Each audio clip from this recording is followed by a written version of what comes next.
வாக்குறுதி என்பது மக்களுக்கு பல்வேறு வகையில நன்மை செய்ய வேண்டும், இதையெல்லாம் செய்யலாம் என்ற வகையில் தான் வாக்குறுதி கொடுக்கப்படும். ஆனால் அந்த வாக்குறுதிகளை நிறைவேற்றக்கூடாது என்பதற்காக இந்த நிதியை கொடுத்தால் இந்த வாக்குறுதியை நிறைவேற்றி விடுவார்கள் என்று ஒன்றிய அரசாங்கம் தமிழகத்தினுடைய வாக்குறுதிகளை நிறைவேற்ற முடியாத அளவிற்கு எந்தெந்த வகையிலே அவர்கள் நிதி ஆதாரங்களை கொடுக்காமல் அதை தடை செய்கின்ற வகையிலே தடை செய்கின்றார் என்பதை இன்றைக்கு விஜய் அவர்கள் புரிகின்றாரோ புரியவில்லையோ தெரியவில்லை. இன்றைக்கு குறிப்பாக சொல்ல வேண்டும் என்று சொன்னால், விஜயை கேட்கின்றார் என்று சொன்னால், விஜய் இதுவரை இந்த தமிழகத்தினுடைய மக்களுக்கு, தமிழ்நாட்டில் உள்ள இளைஞர்களுக்கு, தமிழ்நாட்டில் உள்ள தொழிலாளர்களுக்கு, தமிழ்நாட்டில் உள்ள மீனவர்களுக்கு எவர்களுக்காவது எந்த உதவியாவது ஏறக்குறைய 200 300 கோடி ரூபாய் ஒரு படத்திற்கு நிதி வாங்குகின்ற சம்பளம் வாங்குகின்றவர் எந்த செயலாவது செய்திருக்கின்றாரா என்று சொன்னால் இல்லை. செய்யாமல் கேள்வி கேட்பது என்பது எளிது. அதை நிறைவேற்ற வேண்டும் என்பதற்கு எங்களுடைய கழகத்தினுடைய தலைவர், தமிழகத்தினுடைய முதலமைச்சர் இன்றைக்கு அவர் எடுக்கின்ற நடவடிக்கைகள், எவ்வளவு போராட்டம், எவ்வளவு முயற்சி, தினந்தோறும் அவர் சுற்றி மக்களை சந்தித்து மக்களுக்கு செய்கின்ற நன்மைகள், இதையெல்லாம் இன்றைக்கு நினைத்து பார்க்க வேண்டும். அதுவும் இல்லாமல் சனிக்கிழமை தோறும் மக்களை பார்க்க, இதுதான் சனி ஞாயிறா சனி நாயகன். அந்த வகையில இன்றைக்கு பாரதிய ஜனதா மத்தியில ஒன்றியத்தில் இருக்கின்ற பாரதிய ஜனதா அரசாங்கமும் சரி, அதுபோல முன்னாள் அமைச்சராக இருந்த அதிமுகவும் சரி, எந்த வகையிலும் நாங்க கொடுக்கிற உறுதிமொழிகளை நிறைவேற்ற முடியாமல் என்னென்ன இடைஞ்சலெல்லாம் பண்ணணுமோ அதெல்லாம் பண்ணாலும், எத்தனை இடைஞ்சல்கள் பண்ணினாலும் கொடுத்த வாக்குறுதிகளை நிறைவேற்ற வேண்டும் என்று நினைக்கின்ற முதலமைச்சராக எங்களுடைய கழகத்தினுடைய தலைவர் அவர்கள் திகழ்ந்து வருகின்றார்கள். அந்த கொடுத்த வாக்குறுதிகளை நாங்கள் நிறைவேற்றுவோம் என்ற நம்பிக்கை மக்களுக்கு இருக்கின்றது. நாங்கள் மக்களை நம்பிதான் நாங்கள் இருக்கின்றோம். எங்கள் இயக்கம் இருக்கின்றது, யாரையும் நம்பி இல்லை, மக்களை நம்பி இருக்கின்றது. அந்த வகையிலே கொடுத்த வாக்குறுதிகளை எங்களுடைய கழகத்தினுடைய தலைவர், எங்களுடைய தமிழகத்தினுடைய முதலமைச்சர் அவர்கள் அத்தனையும் நிறைவேற்றி தருவார்கள். புதுசா கட்சி ஆரம்பிச்சாலும் அவர் வைக்கணும்னா யாரை சொல்லணும்னா திமுகவை சொன்னாதான் அவங்களுக்கு கதை வரும். ஏன்னா திமுக தான் மக்கள் மன்றத்தில் நிற்கக்கூடிய ஒரு இயக்கம், மக்களை நம்பி இருக்கின்ற இயக்கம், மக்கள் நேசிக்கின்ற இயக்கம் திராவிட முன்னேற்ற கழகம். அதைத்தான் சுட்டி காட்ட முடியுமா தவிர, சாதாரண ஒருத்தர் ஒரு கட்சி ஆரம்பித்தாலும் உடனே சொல்ல நான் திமுக வீழ்த்த போறேன்னு தான் சொல்லுவாங்க. வீழ்த்த முடியுமா? ரோட்ல இருந்து இது பண்ண முடியுமா?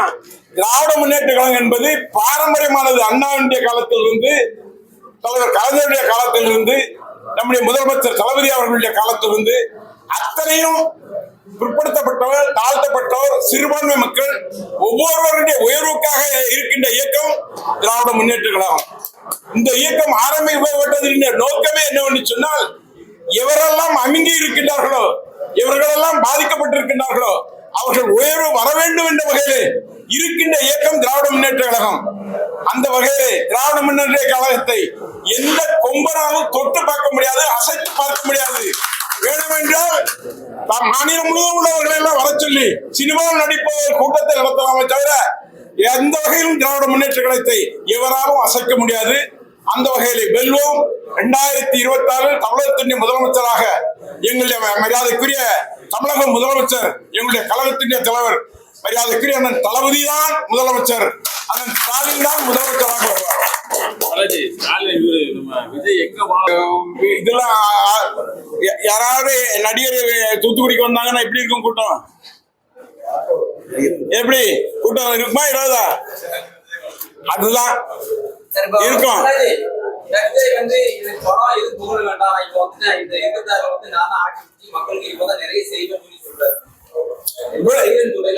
இவ்வளவு காலத்துக்கு பிறகு இப்பதான் அவருக்கு அறிவு வந்துச்சா? மக்களுக்கு ஜீவன் இதுக்கு முன்னால எங்க போனாரு? அவர் சம்பாதிச்ச பணத்துல எங்க வச்சிருக்காரு? என்ன அப்பமா இப்போ உதாரணத்துக்கு சொல்ல போனா எம்ஜிஆர் அவர் உதாரணத்துக்கு சொல்றாரு. எம்ஜிஆருக்கும் விஜய்க்கும் ஏணி வச்சாலும் எட்டுமா? எம்ஜிஆர் திராவிட முன்னேற்ற கழகத்தினுடைய பொருளாளர், திராவிட முன்னேற்ற அண்ணாவுடைய வழிகாட்டில வாழ்ந்தவர், கலைஞரோடு இருந்தவர், அது மட்டுமல்ல மக்களோடு மக்களாக இருந்தவர், தான் சம்பாதித்த பணத்தை எல்லாம் ஏழைகளுக்கு வழங்கியவர். இவர் யாரு? இவர் என்ன செய்திருக்காரு சொல்லுங்க, ஒரு இதை சொல்லுங்க. ஏன் பத்திரிகையாளர் எல்லாம் ஏதாவது சொல்லுங்களா? 200 கோடி 300 கோடி சம்பளம் வாங்குறாங்க. அதை நீங்க பொறுத்திருந்து பாருங்க. என்ன தொடர்ச்சியா விமர்சனம் பண்ணிட்டு வர்றாரு திமுக விஜய். இருக்கும்போது அடுத்த மாசம் வந்து இங்க வராரு சுற்றுப்பயணத்துல. அப்ப எதுவும் திமுக விமர்சனம் பண்றதுனால நம்ம எதுவும் எதிர்ப்பு தெரிவிக்க விதமா எதுவும் பண்றாங்க திமுக சார்? மக்கள் தான் எதிர்ப்பு தெரிவிப்பாங்க, நம்ம தெரிவிக்க வேண்டியது இல்ல. திமுக பக்கம் தான் மக்கள். என்ன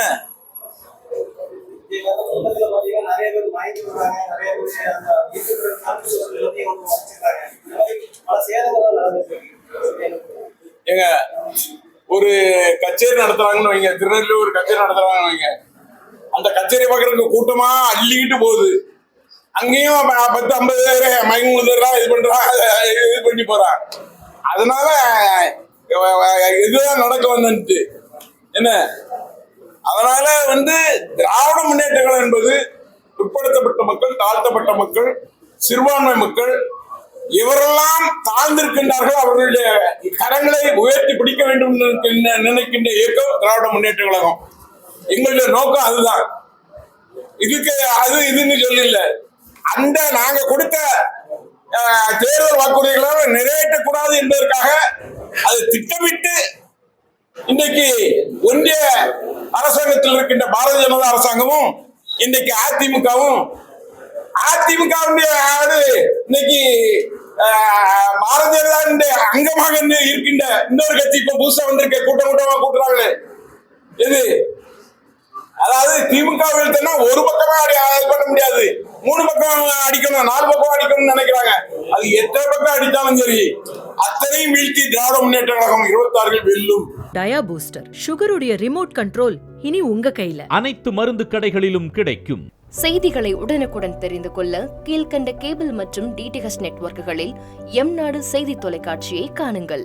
பாதகம் செய்பவரை கண்டால் நாம் பயம் கொள்ளலாகாது பாப்பா. மோதி மிதித்து விடு பாப்பா, அவர் முகத்தில் உமிழ்ந்து விடு பாப்பா. அண்மை செய்திகளை உடனுக்குடன் தெரிந்து கொள்ள இணைந்திருங்கள் எம்நாடு தொலைக்காட்சியுடன்.